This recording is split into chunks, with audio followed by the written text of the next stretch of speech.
Credit cards aren't evil. They're tools, but if you're using them to feel rich instead of actually becoming rich, you've already lost the game. I'm Allie Jane Ayers, and this is Money Changes Everything.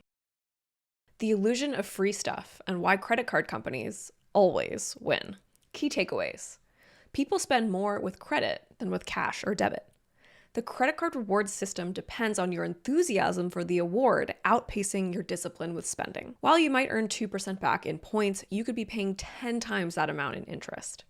The moment you let your balance carry over to the next month or trigger an interest rate charge is the moment you stop winning the rewards game. I remember the first time I held one in my hand. I ran my fingers along the smooth metal edge and felt the heft of it in my palm. It felt like a weapon. You could hurt someone with it. I remember the satisfying thunk it made when I dropped it onto the receipt tray. This wasn't your dad's credit card. This was the Chase Sapphire Reserve. Launched in 2016 with its $100,000 Chase Rewards points sign-up bonus and promise of elite status, it was an employed millennial's dream. But with an almost 30% interest rate, this beautiful piece of metal could just as easily stab you in the back. The double-edged sword of Chase Sapphire. It was one of the greatest marketing coups of the last decade. The card didn't come in a flimsy envelope. It arrived in a monogram box, nestled in a custom-cut insert like a piece of jewelry. When it launched in 2016, demand was so intense that the factory had to ramp up production, and it ran through a year's worth of inventory in just a few weeks. If you had solid credit and could spend $4,000 in the first 3 months, Chase would hand you 100,000 points, worth about $1,500. With an annual fee of $450, it seemed like free money. Today, the bonus is 60,000 points and the annual fee is $550. Tens of thousands of people took the bait and got hooked on plunking the card down at dinner.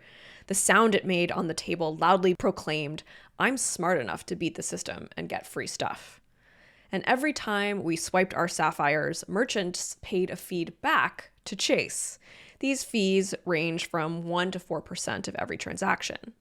Visa and MasterCard typically charge 1 to 2.5%, while American Express charges more, often over 3%. This is why some small businesses decline Amex, not because they can't accept it, but because they don't want to run their business at a discount of 2%. If you want to actually support a small business, pay cash or use your debit card. Don't do the performative bullshit of Small Business Saturday. You could be saving that business 3% in credit card processing fees. But remember, you'll have to make the painful personal sacrifice of not earning credit card rewards points. Ironically, American Express created Small Business Saturday in 2010, which is now officially sponsored by the SBA, which is a government agency. That's the Small Business Association.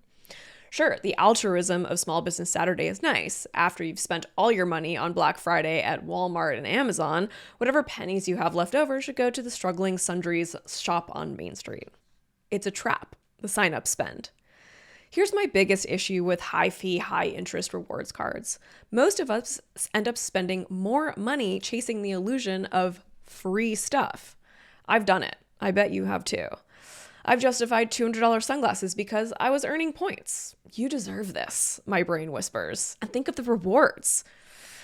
I know I have to hit a minimum spend to get that free round-trip plane ticket to London, so why not? But rewards programs don't actually reward restraint. They reward spending.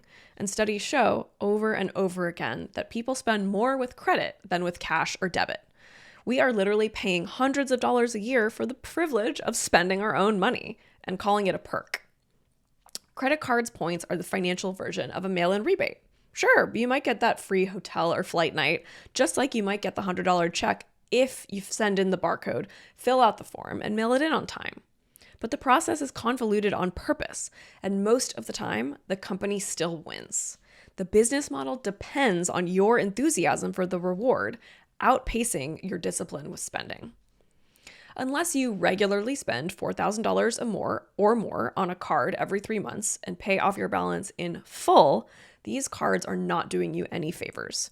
All it takes is one misstep, 1 month where you carry a balance, and the high APR wipes out every bit of value those points were supposed to bring. While the APR the credit card charges you is completely up to them, they do have to disclose it. We'll talk more about this in a bit, but for reference, I've included the details of the Chase Sapphire Reserve disclosures. high reward, high risk. Let's go back to the savings order of operations. Credit card debt, or high interest debt, is a massive blocker to building your net worth. And yes, your credit card balance is high interest debt. Even the so-called good rewards cards often carry rates of 20% or more.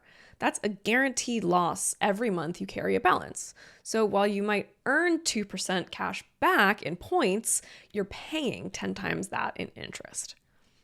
According to the Federal Reserve, Americans now hold over $1.21 trillion in credit card debt, up more than 7% from the year before. We're using credit cards to keep up with inflation and lifestyle expectations, and the card companies are winning. And they have a willing army of mercenary influencers who share hacks on traveling for free with points. Travel hacking is bigger than ever on Reddit, TikTok, Instagram, and even on Substack. The credit card companies must watch, sit back, and laugh at all of us with our spreadsheets trying to beat them at their own game. But the house almost always wins. The bank and credit card companies rake in profits, quietly making billions on interest and merchant fees. Admittedly, I'm a willing participant in this game. I love credit card points. My business spends hundreds of thousands of dollars a year on software, events, you name it. It adds up. And we put most of it on credit cards. And the perks are awesome. I often book free trips with miles I've earned from spending. It's amazing, but I wouldn't be in this position without having to spend the money in the first place. But remember, kids, the only reason the system is really working for me is that I always pay it off every month. These high reward cards come with high interest rates. The moment you let your balance carry over to the next month and trigger an interest rate charge is the moment you stop winning the rewards game. Credit card interest on those rewards are often 30%.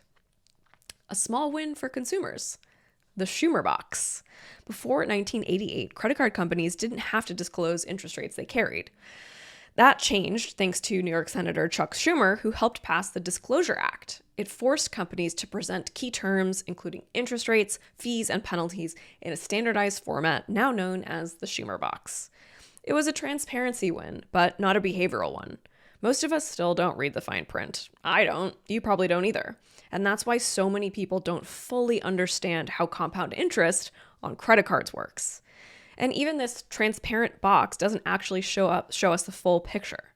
You'll notice the APR listed here as prime rate plus 12.74 to prime rate plus 21.74%. You might be thinking, well, what's prime rate and how bad can it be? 12.64% doesn't sound so bad. Well, today's prime rate on May 11th, 2025 is 7.5%.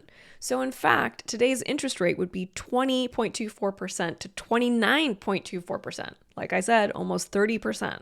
That's a lot of interest to pay on stuff you might not be able to afford. How to use credit cards without getting burned. The truth is, you probably do need a credit card. You'll need one to rent a car, book a hotel, or build credit. But you don't need to be Chase's ideal customer. A few rules to live by. If you ever carry a balance, ditch the rewards card. Look for a low interest or zero intro rate card instead. Use your credit card like a debit card. Only spend what you already have in your account. Set up auto pay for the full statement balance. This is the simplest way to avoid interest and late fees. Start small. Put one predictable expense like Spotify or your phone bill on the card and pay it off in full each month. Build credit without inviting chaos. And remember, credit card rewards really aren't rewards. They're rebates on overspending. If you don't need the thing in the first place, the fact that you got 2% back on it doesn't make it a win. Here's my parting shot. Credit cards aren't evil.